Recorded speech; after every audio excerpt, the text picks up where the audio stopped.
नमस्कार, मैं रवीश कुमार। अपराध की दुनिया में कहानियां बहुत चलती हैं। इन्हीं कहानियों में ढेर सारे तथ्य छिपे होते हैं और इन्हीं कहानियों के बीच से कई सारे तथ्यों को गायब भी कर दिया जाता है। अतीक अहमद और अशरफ अहमद की हत्या की कहानी में मास्टरमाइंड ही नहीं है। बिना राजनीतिक संरक्षण के कोई माफिया नहीं बनता और बिना राजनीतिक संरक्षण के हटाए कोई माफिया नहीं मारा जाता है। सुरक्षा में चूक एक बड़ा सवाल तो है, मगर यह संभव नहीं लगता कि पुलिस की अभिरक्षा में किसी को मार देने की योजना 3 लोगों ने केवल पहचान और पैसा कमाने के लिए बना ली। इसमें कोई शक नहीं कि अतीक अहमद एक दुर्दांत अपराधी था। 100 से अधिक मुकदमों में जमीन कब्जा से लेकर हत्या के कई मामलों के डिटेल बता देते हैं, लेकिन इस पर किसी को क्यों शक नहीं हो रहा कि अगर वो इतना बड़ा माफिया बना तो कई लोगों का संरक्षण भी रहा होगा, उसके भी कई लोग लाभार्थी रहे होंगे, कई लोग साझीदार भी रहे होंगे। अतीक को रास्ते से हटाकर किसी ने राहत की सांस ली है क्या? अपराध की मामूली कहानियों में ऐसे एंगल होते हैं। अतीक अहमद और अशरफ अहमद की हत्या में ऐसे एंगल नहीं होंगे, तब आप जरायम क्राइम की दुनिया के किस्सों से वाकिफ नहीं लगते हैं। 22 साल के लवलेश तिवारी, 18 साल के अरुण मौर्य और 23 साल के मोहित सिंह ने केवल पहचान और पैसे के लिए यह हत्या की है। इसे सुनकर आपको हंसी क्यों नहीं आई? तब और हंसी क्यों नहीं आई कि अतीक के आतंकी और पाकिस्तान से कनेक्शन होने पर इन तीनों को गुस्सा आ गया। यह सब अखबारों में रिपोर्ट हुआ है और मैं वहीं से उठाकर इन कहानियों को जोड़कर बता रहा हूं। इन्हीं खबरों को आप ध्यान से देखेंगे तो बहुत कुछ मिल जाएगा और बहुत कुछ नहीं भी मिलेगा। यह उस काफिले का वीडियो है जब अतीक अहमद को साबरमती जेल से यूपी लाया जा रहा था। तब गोदी मीडिया ने अतीक के पेशाब करने का सीधा प्रसारण कर भारत की पत्रकारिता की शान बढ़ाई थी। मगर इस वीडियो से आपको अंदाजा होता है कि पुलिस की नजर में यह कितना बड़ा अपराधी है और इसे सड़क मार्ग से ले जाना खतरों से खाली नहीं। इसलिए इतनी सुरक्षा है, पुलिस का काफी लंबा चौड़ा काफिला है। यह वीडियो मार्च का है। मीडिया ने रिपोर्ट किया था कि 45 लोगों की टीम है। 27 मार्च को जेल प्रशासन के महानिदेशक आनंद कुमार का बयान छपा है कि प्रयागराज जेल में सारी तैयारियां पूरी कर ली गई थीं। उच्च सुरक्षा वाले बैरक में रखा जाना था। 24 घंटे सीसीटीवी रहेगा। सेल के भीतर भी सीसीटीवी कैमरा लगा होगा। रिकॉर्ड देखकर जेल कर्मी तैनात किए जाएंगे। उनके कपड़े में भी बॉडी कैमरा लगा होगा। एक वीडियो वॉल बनाकर 24 घंटे निगरानी की जाएगी। 24 घंटे। तो उस वीडियो से क्या हत्या के समय की तस्वीरें हासिल कर ली गई हैं? आप प्रयागराज की अदालत की इस तस्वीर को देखिए। इस वीडियो में आप बहुत कुछ समझ सकते हैं। यहां जब अतीक अहमद को पेश किया जाना था तब कितने पुलिस वाले नजर आ रहे हैं। हथियारबंद पुलिस वालों से अदालत का परिसर छावनी में बदल गया है। यह बताने का इतना ही मकसद है कि कोई इस तरह का माफिया इतनी पुलिस की मौजूदगी में लाया ले जाया जा रहा हो, उसके बीच में घुसकर उसे मार देने वाला केवल पहचान और पैसे के लिए यह काम कर सकता है क्या? खासकर तब जब यूपी पुलिस की 2 दिन पहले असद और गुलाम के एनकाउंटर पर चर्चा हो रही थी और तारीफ की जा रही थी। अब आप नवभारत टाइम्स में राहुल पराशर की छपी एक रिपोर्ट को भी सामने रखिए। यह रिपोर्ट 17 मार्च को छपी है। इसके ऑनलाइन संस्करण में बताया गया है कि यूपी पुलिस ने 6 साल में 10,000 एनकाउंटर किए हैं। 10,000। 189 अपराधियों को मारा गया है। 10,814 एनकाउंटर की संख्या है। कायदे से इसी पर अलग से बहस होनी चाहिए, लेकिन अभी इसी के हवाले से एक सवाल आपके सामने रखना चाहता हूं। गोदी मीडिया और कई बार सरकार के मंत्री और बीजेपी के नेता और तमाम अन्य समर्थक कभी साफ साफ तो कभी इशारे में एनकाउंटर का समर्थन करते नजर आते हैं। बताते हैं कि अपराधियों में खौफ कायम हो गया है। तब फिर उसी यूपी में 3 अपराधी अति अत्याधुनिक पिस्टल से अतीक और अशरफ को मार देते हैं। तब जब वहां हथियारबंद पुलिस मौजूद थी और खबरों के अनुसार पुलिस गोली तक नहीं चलाती। यह घटना हुई है या होने दिया गया है, इस प्रश्न के साथ इस पर तो सोचिए कि इन अपराधियों के जो डिटेल आए हैं उससे तो यही लगता है कि ये तीनों बहुत मामूली किस्म के अपराधी रहे हैं, या फिर अभी पुलिस इनके बारे में बहुत डिटेल पता नहीं लगा सकी है। याद रखिए, इनके पास जो पिस्टल है उसकी कीमत 5 से 7 लाख बताई जा रही है, जबकि ये तीनों गरीब घर के बताए जा रहे हैं। तो क्या कोई मास्टरमाइंड नहीं रहा होगा? सोचते रहिए, सोचा भी कीजिए। क्या यह बात इतनी हल्की है कि इसे छोड़कर अतीक की कहानी बताई जा रही है? बताई जानी चाहिए। उसके दुर्दांत आपराधिक इतिहास से कौन इनकार कर रहा है? मगर यहां सवाल तो दूसरा है कि इतनी पुलिस की मौजूदगी में 2 लोगों को लाइव कैमरे पर गोली मार दी जाती है। इसमें कौन सी ऐसी बात है जिस पर यूपी की कानून व्यवस्था गर्व कर सकती है? यही वो कॉलविन अस्पताल है जहां अतीक और अशरफ की रात में हत्या हुई।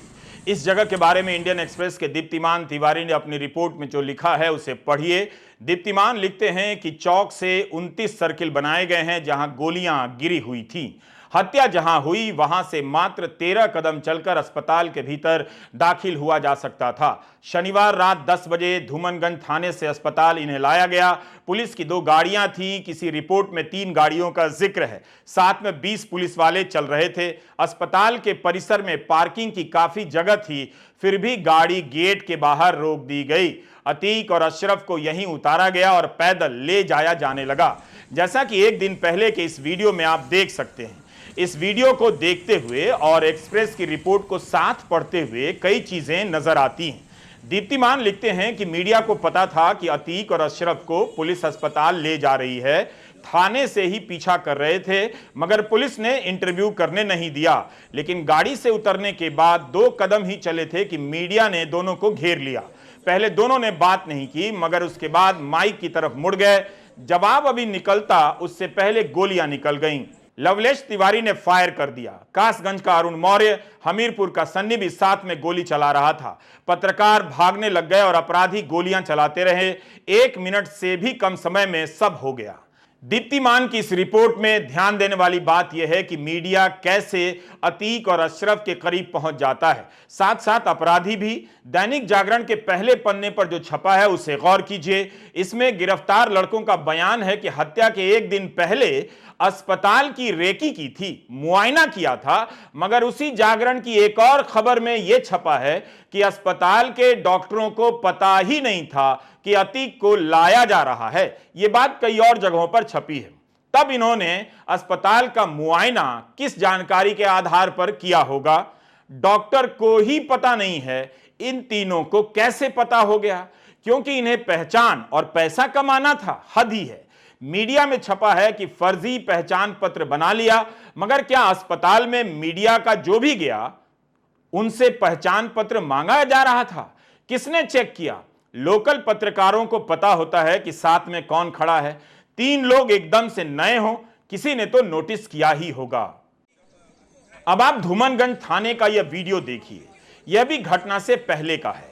अतीक अहमद को यहां पूछताछ के लिए लाया गया। यहां पर मीडिया को थाने से बहुत दूर रोक दिया गया। जैसा कि आप बैरिकेड को देख रहे हैं, मीडिया की रिपोर्टिंग इस बैरिकेड के पीछे से हो रही है। अगर मीडिया को करीब आने दिया गया होता तो पुलिस की गाड़ी से उतरते हुए और थाने में आते जाते अतीक अहमद का वीडियो भी मिल जाता। अतीक अहमद की तस्वीर मिली या नहीं इसका दावा तो हम नहीं कर सकते, मगर यह एक वीडियो बता रहा है कि उस दिन मीडिया को निश्चित दूरी रखने का कोई निर्देश जरूर रहा होगा। तभी यहां पर सवाल महत्वपूर्ण है कि क्या अतीक और अशरफ को पहले कभी मीडिया से इस तरह मिलने दिया गया या मीडिया को दोनों के करीब आने दिया गया? जिस तरह से हत्या के समय मीडिया के करीब इन दोनों को जाने दिया गया, या मीडिया इनके नजदीक पहुंच गया? यह वीडियो भी हत्या से 1 दिन पहले का है, जब अतीक अहमद को फतेहपुर कौशांबी के लिए ले जाया जा रहा था। आप देख सकते हैं कि सुरक्षा मजबूत है और पुलिस की कई गाड़ियां हैं। हत्या वाले दिन जब पुलिस की गाड़ी से ले जाया गया तो गाड़ियों की संख्या कितनी थी, पुलिस बल कितने थे और फतेहपुर ले जाए जाते समय कितने पुलिस वाले थे, यह सब जांच का विषय है। अमर उजाला में अनूप ओझा की रिपोर्ट की हेडिंग देखिए। हिरासत में अतीक अशरफ की हत्या पुलिस की लापरवाही का नतीजा। रिपोर्ट में अनूप लिखते हैं कि पुलिस की तरफ से हर कदम पर चूक हुई है। रिमांड के दौरान जहां माफिया और उसके भाई के वकील को भी 100 मीटर दूर रहने की इजाजत कोर्ट ने दी थी, वहां मेडिकल मुआयने से पहले अस्पताल के गेट पर मीडिया कर्मियों को सवाल करने की छूट कैसे दी गई, इसका जवाब ढूंढा जा रहा है। अनूप ओझा ने लिखा है कि जिस माफिया अतीक की पेशी के दौरान सुरक्षा में 1000 से अधिक पुलिस, पीएसी और आरएएफ के जवान लगाए जा रहे थे, जेल से बायोमेट्रिक लॉक वाली प्रिजन वैन में लाया जाता था, उसे 2 दिन से धूमनगंज पुलिस थाने की साधारण जीप में लेकर घूमती रही। अनूप आगे लिखते हैं कि इतना ही नहीं, उमेश पाल हत्याकांड में प्रयुक्त असलहों की बरामदगी के लिए कसारी मसारी के जंगल में भी पुलिस अतीक अशरफ को लेकर जीप से ही टहलती देखी गई। इस दौरान एक ही हथकड़ी की चेन में दोनों भाइयों के हाथ बांधकर घुमाया जाता रहा। 3 दिनों से लगातार रात को पुलिस चिकित्सकीय परीक्षण के लिए लेकर अतीक अशरफ को पहुंचती रही। ऐसे में बार बार चिकित्सकीय परीक्षण कराने की वजहों को लेकर सवाल खड़े हो रहे हैं। धूमनगंज के इंस्पेक्टर राजेश कुमार मौर्य का कहना था कि उनकी तबीयत खराब हो गई थी, जबकि अस्पताल के गेट पर शूट आउट से चंद सेकंड पहले तक अतीक सहज तरीके से बात करता नजर आ रहा था। अशरफ ने भी स्वास्थ्य संबंधी किसी तरह की दिक्कत का जिक्र नहीं किया था, यानी ऐसी नौबत नहीं थी कि दोनों भाइयों को लेकर अस्पताल जाया जाए। इंडियन एक्सप्रेस में दीप्तिमान तिवारी ने लिखा है कि हत्या वाले दिन अतीक और अशरफ की गाड़ी अस्पताल के गेट पर रोक दी गई और वहीं उतारा गया, जबकि पार्किंग की कोई कमी नहीं थी। रात में पार्किंग की जगह काफी होती है किसी भी अस्पताल में। अमर उजाला के अनूप ओझा ने भी लिखा है कि सबसे अहम सवाल यह है कि चिकित्सकीय परीक्षण के लिए कॉलविन अस्पताल में गेट के भीतर आपातकालीन चिकित्सा कक्ष तक गाड़ी आ सकती थी, लेकिन सड़क पर बाहर ही दोनों को उतार दिया गया। वहां से उन्हें जब पैदल अस्पताल परिसर में लाया जा रहा था, तब उनके साथ सुरक्षा कर्मी भी गिनती के ही थे।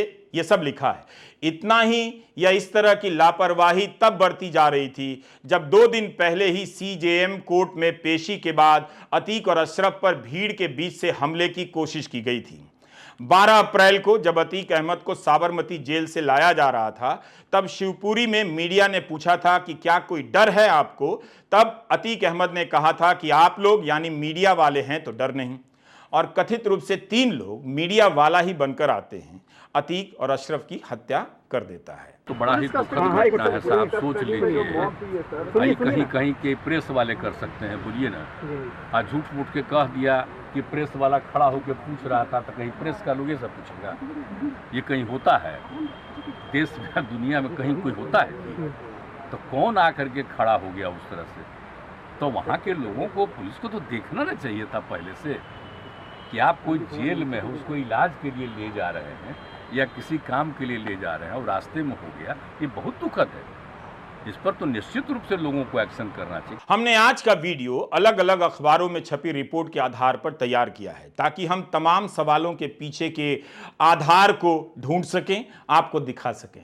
जाहिर है पुलिस की लापरवाही का मामला हर रिपोर्ट में कहीं खुलकर तो कहीं साफ साफ लिखा गया है। अब यह लापरवाही संयोग की वजह से थी या इसके पीछे कोई था, यानी मास्टरमाइंड, यह सवाल पूछा जाना चाहिए। सफेद पोशों का नाम लेना बना अतीक अशरफ के लिए काल। यह हेडिंग अमर उजाला की है। इसमें लिखा है कि रिमांड पर लिए जाने के बाद अतीक ने बड़े लोगों के नाम गिनाने शुरू कर दिए। इससे कई रसूखदारों की नींव हिलनी शुरू हो गई। माफिया से रिश्ते की आंच कुछ मंत्रियों, नेताओं और अफसरों तक पहुंचने की आशंका थी।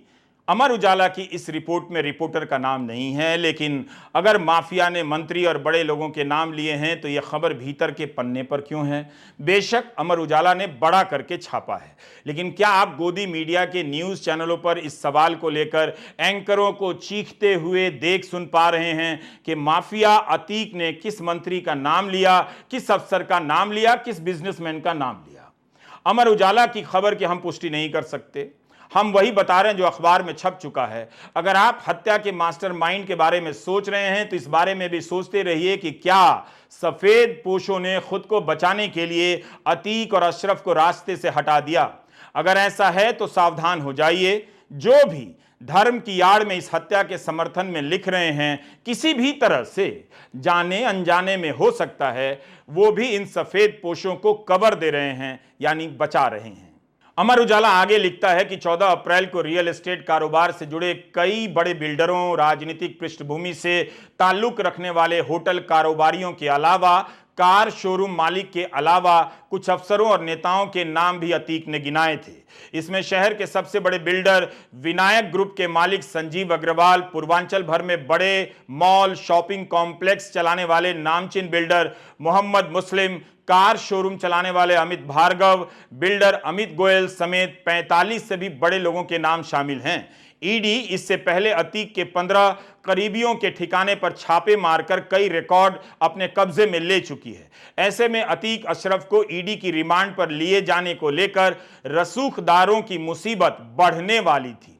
अमर उजाला ने लोगों के नाम लेते हुए कथित शब्द का भी इस्तेमाल नहीं किया है, सीधा नाम लिख दिया है कि अमित भार्गव, अमित गोयल, संजीव अग्रवाल, मोहम्मद मुस्लिम, खालिद जफर के नाम अतीक अशरफ ने लिए।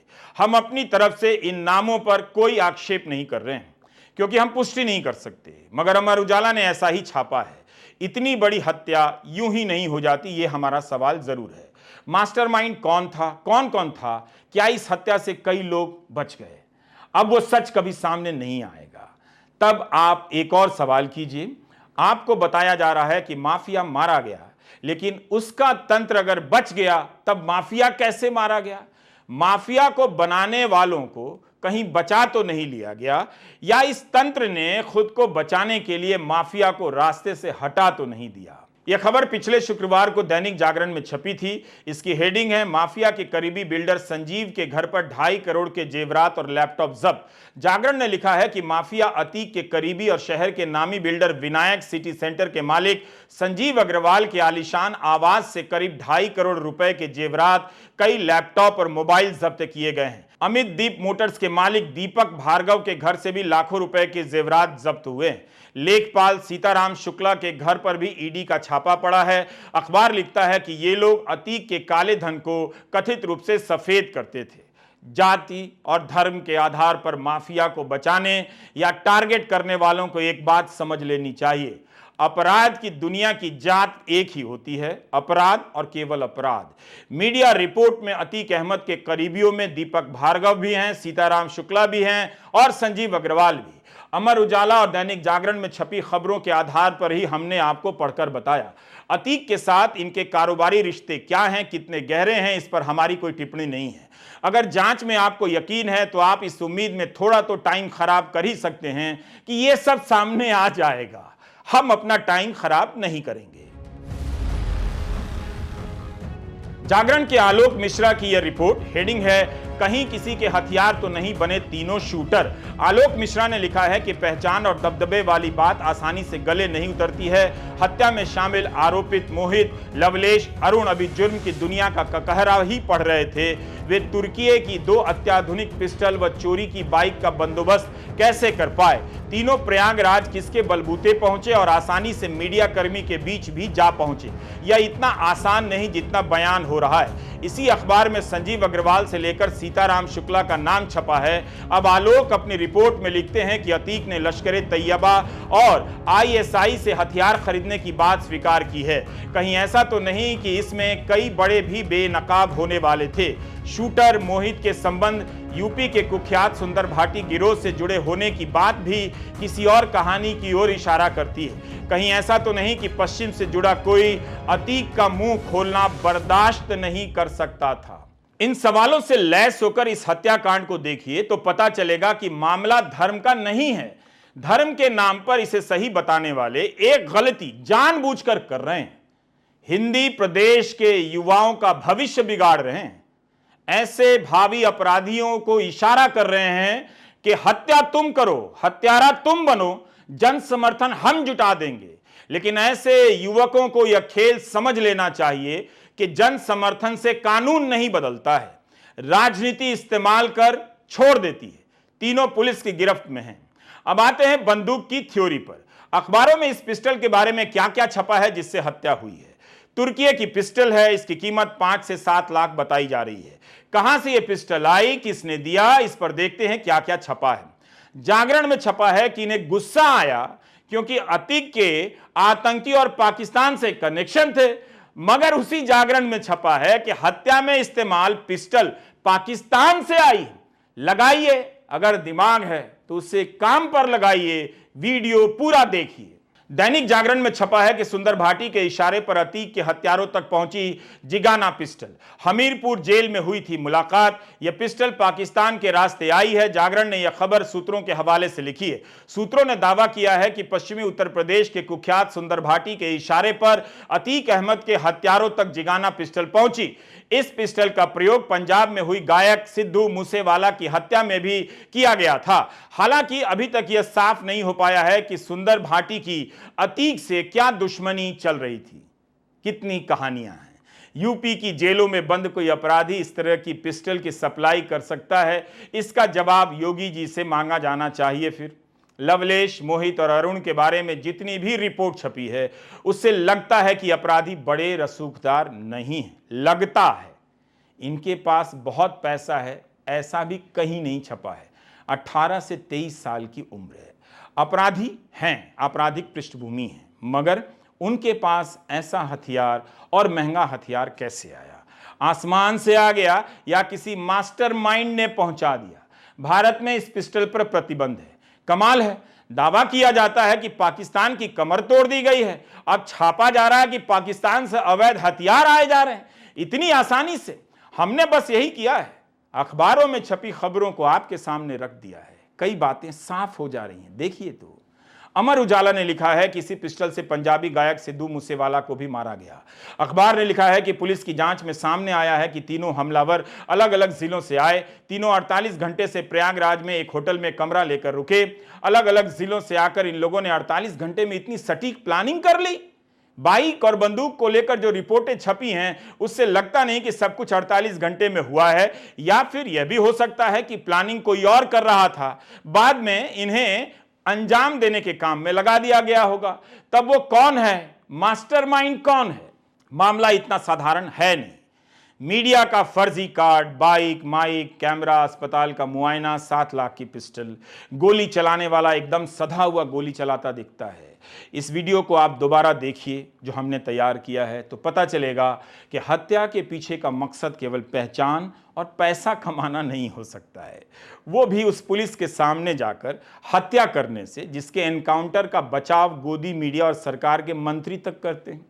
इन अपराधियों को इतना तो पता होगा कि एनकाउंटर हो सकता है, तो फिर ये नाम और पैसा कमाने के लिए ये काम क्यों करने जाएंगे? इस पर यकीन वही कर सकता है जो प्रोपेगेंडा को सच मानता है।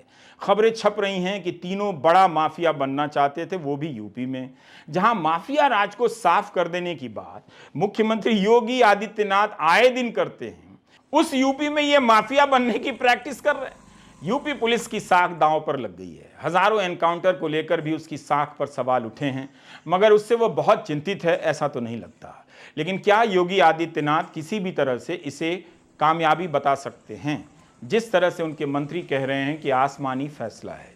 किसी को भी दिख रहा है कि हत्या जमीन पर हुई है, इसके तार जमीन पर ही बिखरे पड़े हैं।